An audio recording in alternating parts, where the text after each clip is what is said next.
Tuhan bersamamu dan bersama rohmu. Inilah Injil suci menurut Markus. Dimuliakanlah Tuhan.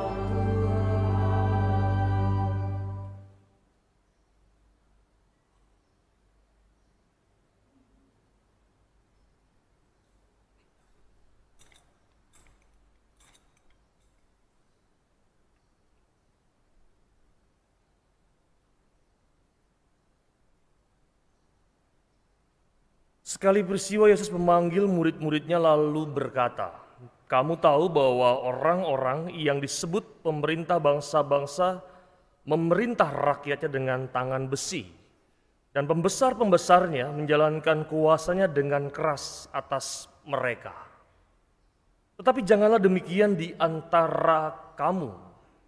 Barang siapa ingin menjadi besar di antara kamu, hendaklah ia menjadi pelayanmu. Dan barang siapa ingin menjadi yang terkemuka di antara kamu, hendaklah ia menjadi hamba untuk semuanya. Sebab Anak Manusia pun datang bukan untuk dilayani, melainkan untuk melayani, dan untuk memberikan nyawanya sebagai tebusan bagi banyak orang." Demikianlah sabda Tuhan. Terpujilah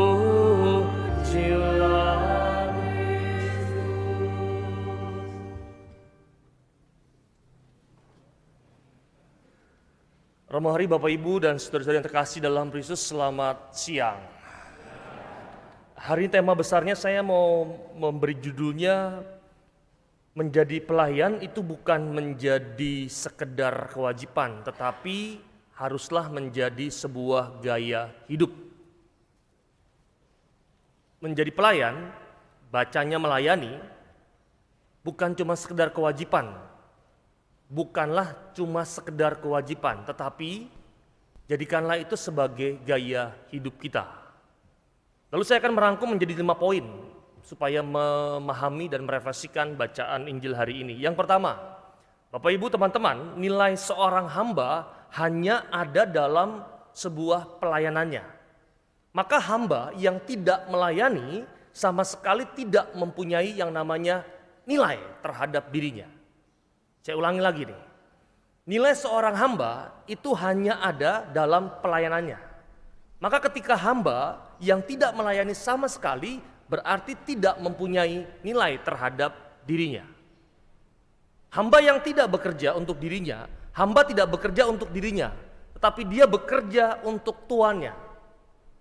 Maka poin pertama saya mau mengatakan, sebagai orang Kristen, kita harus bisa menganggap semua orang adalah tuan-tuan yang selayaknya kita layani. Poin pertama. Poin yang kedua, kita melayani karena kita lebih dulu dilayani. Bacanya dicintai oleh Yesus yang telah memberikan nyawanya, hidupnya untuk keselamatan kita. Dan sebagai orang yang percaya, maka kita harus juga mempunyai gaya hidup untuk melayani seperti guru kita pun mempunyai gaya hidup yang sama. Poin yang kedua. Poin yang ketiga, melayani adalah gaya hidup orang yang percaya. Melayani adalah gaya hidup orang yang percaya. Maka seperti iklan Coca-Cola, always Coca-Cola, dimanapun, kapan saja, dimana saja, kita harus yang namanya melayani. Mengejar yang namanya jabatan yang tinggi, pengetahuan yang tinggi, bahkan pengaruh yang tinggi dan besar, itu tidak salah. Tidak salah. Tetapi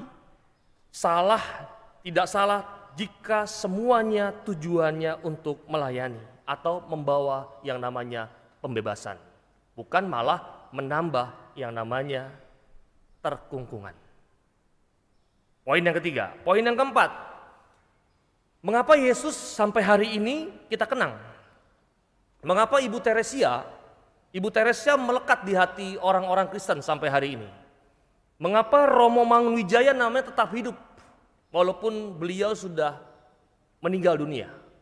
Jawabannya adalah tidak lain dan tidak bukan karena mereka mempunyai gaya hidup yang melayani.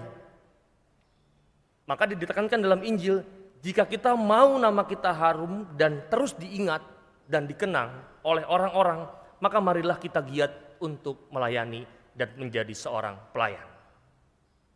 Poin yang keempat. Poin yang kelima, ada sebuah kata, Ancilla Domini, hamba Tuhan artinya. Poin kelima ini saya mau mengatakan bahwa inilah panggilan iman kita yang diangkat dalam bacaan Injil hari ini. Maka dikatakan dalam Injil, Anak Manusia datang bukan untuk melayani dan untuk memberikan nyawanya sebagai tebusan bagi banyak orang. Anak Manusia datang untuk melayani dan untuk memberikan nyawanya sebagai tebusan bagi banyak orang.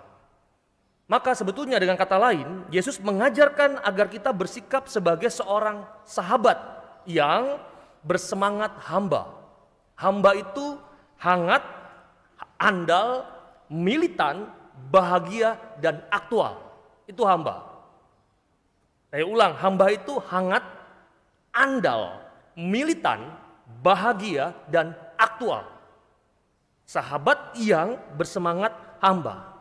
Dan inilah yang menjadi pelayanan yang penuh kasih. Yang tidak memikirkan jasa sendiri dan selalu siap menjalankan tugas yang diberikan. Karena apa? Karena guru kita datang dalam hidupnya untuk melayani kehendak Bapaknya. Maka jelas sebetulnya Bapak Ibu dan teman-teman, kita juga diajak menjadi seorang hamba yang siap. Siap juga artinya selalu ingat akan panggilan kita. Siap. Yang tak mengharapkan pamrih atau ucapan terima kasih karena telah menjalankan tugas. Sebaliknya apa? Sebaliknya yang merasa diri tak pantas karena semua yang dilakukan hanya demi tugas. Maka di sini Yesus mengajak kita berpikir mengenai pelayanan iman yang tidak ada selesainya dengan semangat pelayanan yang penuh kerendahan hati.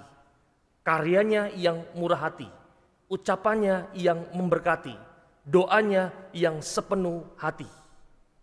Maka jelaslah bahwa kita yang mengaku beriman, bahwa kita yang mengaku percaya, berbuat baik adalah kewajiban bukan keutamaan.